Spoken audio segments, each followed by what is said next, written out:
Well, I hope hearing my story encouraged you and lifted you up a little bit. And there's so much more to my story and little stories along the way that I could tell of the craziness and how really God had to bring me to Him and open up my eyes and so that I could see Jesus finally.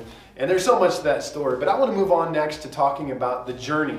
I told you that when I got saved, I went to Bible college. And so in 1997, I went to a school called North Central University in Minneapolis, Minnesota. And I spent 4 awesome years there. Man, I love Bible college. It was so cool. I had such a great time, just from the friendships to learning and internships and the churches that I got to help out and be a part of. It was just such an awesome experience. And so 97 to 01, I was going to Bible college and just enjoying it. I was a pastoral studies major. I knew that was my heart and what God was calling me to, and had a great time. And then in 2001, I graduated from North Central University. And that's always for some of you that have graduated Bible college and you're in that, I was 21, you're in that phase of life. You're like, man, what am I going to do next? Where am I going to go? What's going to happen in my life? Well, there's a guy named Dean Niforatos who is a missionary evangelist, and he had really been a disciple and a guy that had poured a lot into our lives. Not only him, but his wife Carol and his whole family had just become people that we loved and cared about and just encouraged us and what God was calling us to be and God was calling us to do. And he was based out of Denver, Colorado. So in 2001, obviously we were young, we didn't have kids, didn't have a house, and we just packed up the U-Haul, got out of that tiny 3rd floor apartment in downtown Minneapolis, and we made our way to Denver, Colorado. And we would spend the next year and a half just doing a lot of different things. Part of our time that spent there was traveling with Dean and just being under his ministry, his discipleship in the Word and in prayer, and practically doing ministry at times with him in the area. I also worked with several churches within the area, sometimes leading worship, sometimes preaching. And it was just a great time. It was a great time to not only be discipled and just focus on prayer and just seeking God in my life, but also just the opportunity to network and serve with these other pastors that were in the area. And then while we were living there, my wife got pregnant with our first daughter, Zoe.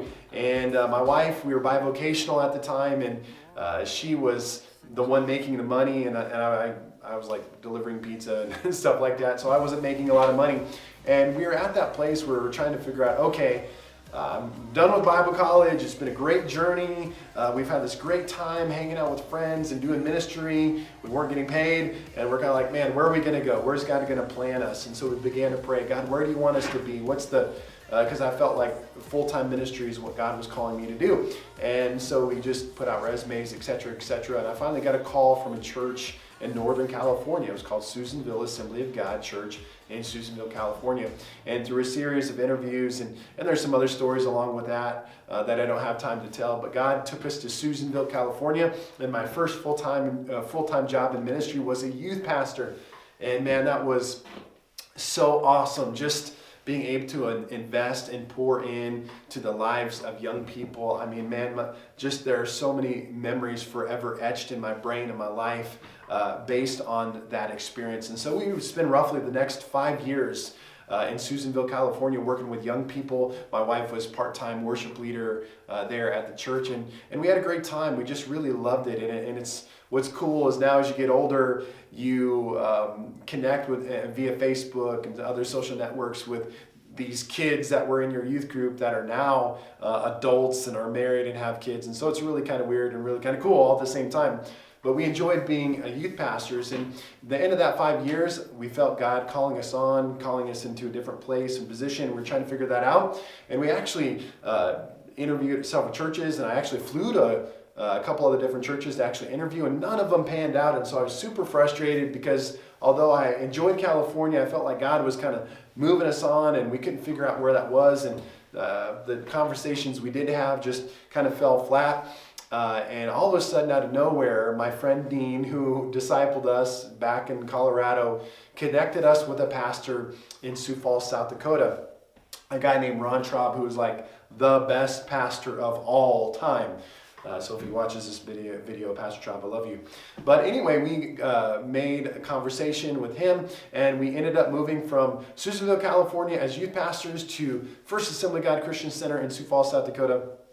and I was the worship and young adults pastor.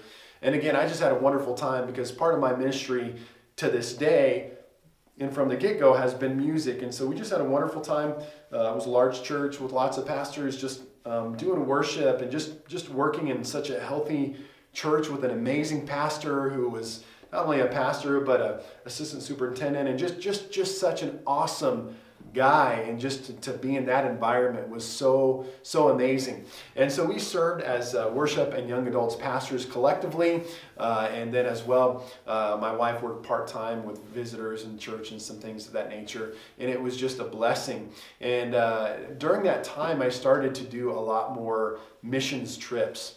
And at that particular time we were doing working in Haiti, and then I finally had my first missions trip scheduled to Africa, and I think it was Africa or Haiti, I forget now. But anyway, I was coming back from outside of the country, and I remember Pastor Trop called me into his office, and I was kind of scared because anytime the senior pastor calls you into his office, you want to know what's going on.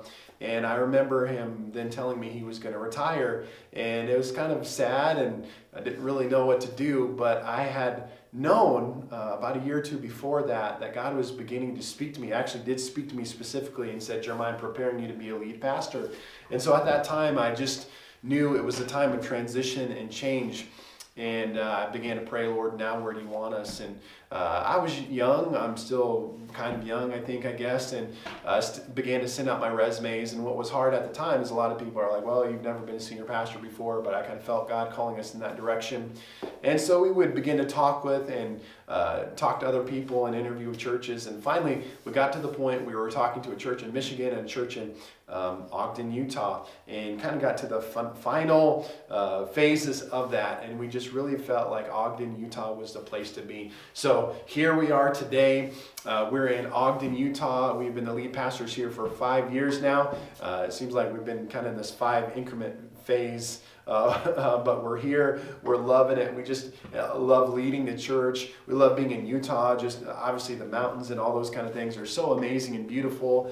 I'm a mountain biker, I'm a trail runner, etc. These kind of things, these hobbies that I just love. But we love being, not only pastors, but really being missionaries in the state. For some of you that live in Utah, you know what I'm talking about with the influence of the LDS religion here. It's really been not just being a pastor, but a missionary in this setting. So that's who I am. That's the journey so far. Yeah, that's my journey from going from Minneapolis to Colorado to California to South Dakota, and now to Utah. We're just loving it.